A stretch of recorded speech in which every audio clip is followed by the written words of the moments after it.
Access. Access granted. Silicon Valley. In your pocket.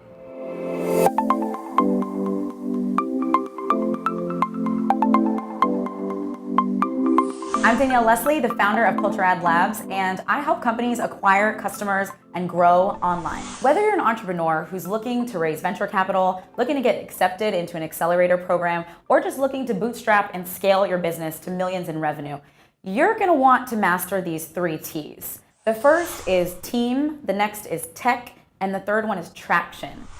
So team, those are the people behind your company and your business. Tech is what software or technology are you building that makes you defensible. And the last T, traction, is what we're gonna focus on today. And that tells us how far along are you in your business, how many users, how many customers, and how likely are you to be successful in the future. So the key to understanding traction and how you get it and keep it is in growth marketing and growth hacking, which is what we're gonna cover right now. So before we move on, I want you to do something. Take a moment and define, what does traction mean for you? What does traction look like? What is that next milestone you need to achieve to get to the next level in your business, to get the funding or to get that revenue that you really, really need? So take a moment and tell yourself, this is what traction means for us.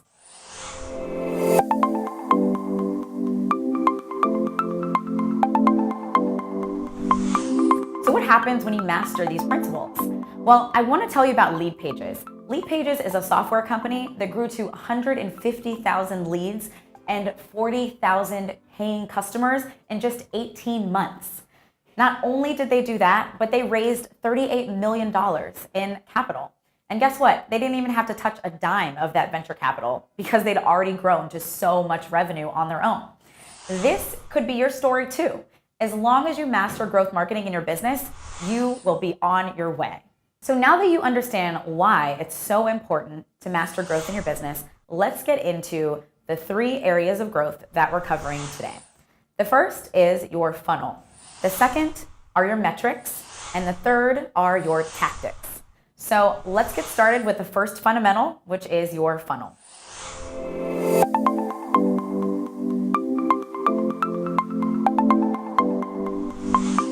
So what is a funnel?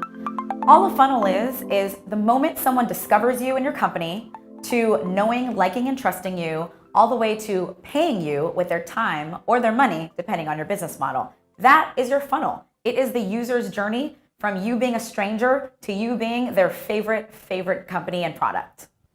So you can think of a funnel like dating. So let's say your goal is to marry someone.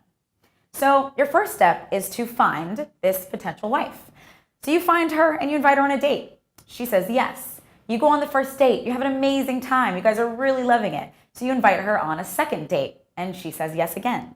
You go on the second date. Time passes, let's say a year passes, and you're like, this is the one, I'm asking her to marry me. And when you ask her to marry you, she says yes. Yes. And she loves you so much that she tells all of her friends about you. Now, my friend, that is a funnel. So let's talk about this funnel in the context of your company.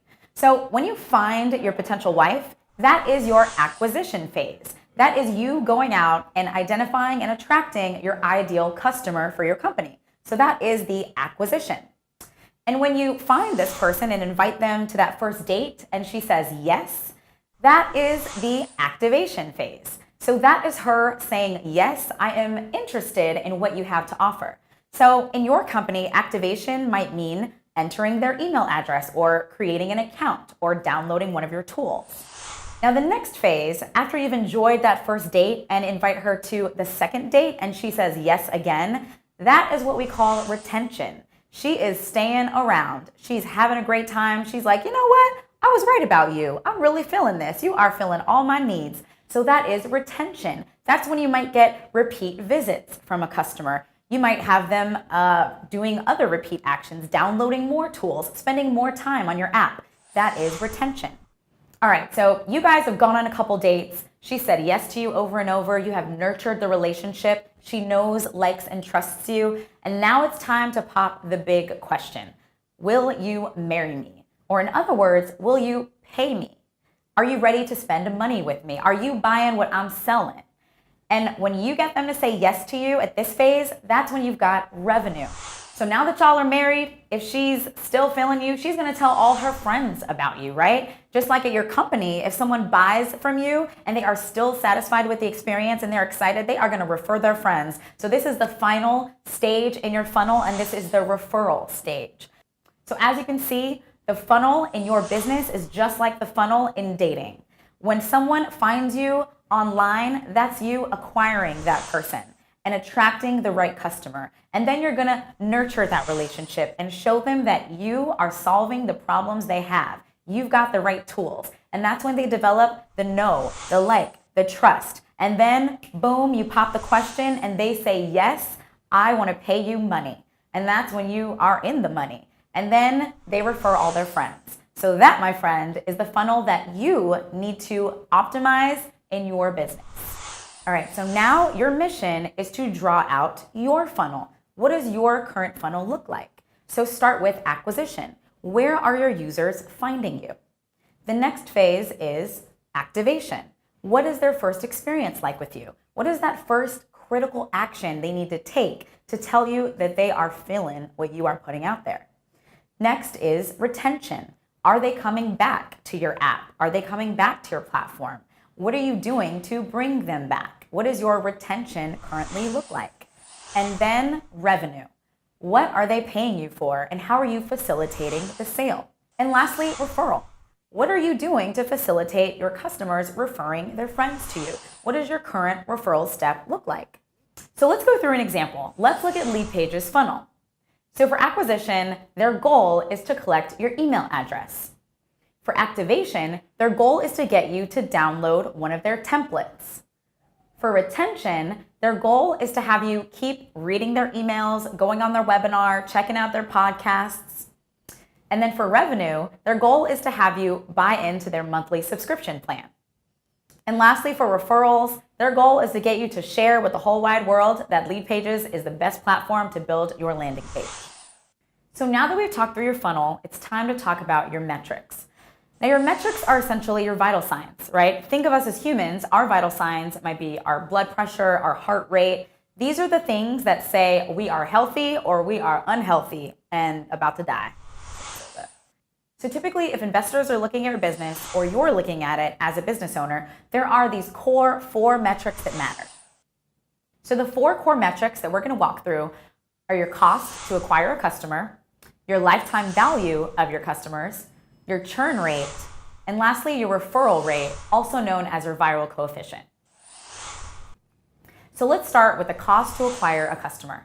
So this is exactly what it sounds like. This is the amount of money that you pay to get a customer onto your platform. The key here is knowing the cost to acquire a customer across channels. So let's say on Facebook, it may cost you 3 times more to acquire a customer than it does on Twitter. Every business is different and you're interacting with your potential customers in different ways. It might be through free content. It might be through paid acquisition and ads. It might be through word of mouth.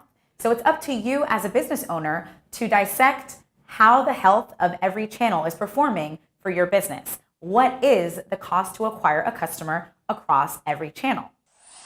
So the next metric is your lifetime value. So how much money in the lifetime of your customer are they paying you as the business owner? And just like with your cost to acquire a customer, you break it out by channel, you've got to do the same thing for your lifetime value. You may find that the customers who come from Facebook, for instance, are worth more to you and have a higher lifetime value than the customers who come from Twitter. So the next metric we'll look at is your churn rate.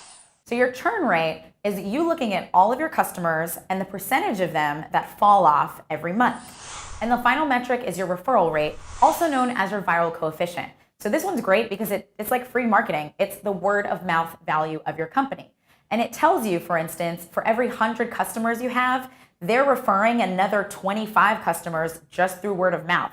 So those are customers you're not even paying to acquire. One final time, the 4 core metrics that matter are the cost to acquire a customer, your lifetime value, your churn rate, and your referral rate. I want you to take a moment and write down your cost to acquire a customer. What is it? How about the lifetime value of a customer? And then Tell us what your churn rate is.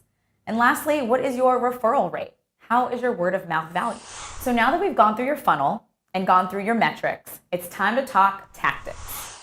So tactics are what's going to help you optimize your metrics. So before we get into the tactics, I want to give you a quick warning. Now, when you are using tactics, you've got to have a strategy. You've got to know who your ideal customer is, because tactics without a strategy is tactics without tact. And that is not going to get you the results you want. The tactic I'm going to walk you through is called web scraping. And web scraping is just extracting data from websites. The reason this works so well is it's all public data and you're targeting a warm audience who's already expressed interest in a similar product to yours. So web scraping is one of thousands of tactics that you can use to grow your business. So today we covered growth marketing and why it can be so important to you getting traction in your business. We talked about the 3 buckets. So we talked about your funnel, your metrics, and your tactics. I hope you enjoyed this and I look forward to seeing you soon.